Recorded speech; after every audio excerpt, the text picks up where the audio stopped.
Maswerteng umaga po mga ka-STL. Narito na po ang resulta ng STL Pampanga para sa araw na to, first draw November 10, 2024. Araw ng linggo, naway ang mga natayaan nyo pong mga numero kanina ay manalo nawa ngayong umagang ito, 11 AM. Kaya kunin nyo na po ang mga tickets. Narito na po ang resulta. Para po sa STL Pampanga, first draw result, 11 AM ang mga numerong nanalo. 11 at 10 in exact order. Sa lahat po ng tumaya kanina para sa first draw ng 11 at 10, congrats po sa inyo. Panalo po kayo. Again, 11 at 10 in exact order.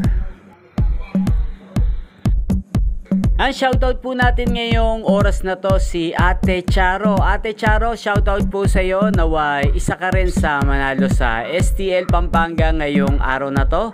Yan yung pong napanood ang resulta ng STL Pampanga sa channel na to, Roderick Hernandez TV. Maraming salamat po sa patuloy nyo pong pagsuporta sa aking channel, Roderick Hernandez TV. Huwag pong kalimutang mag-subscribe. Kita-kita pong muli tayo mamayang alas 4 ng hapon dito lang po sa aking channel. Thank you for watching.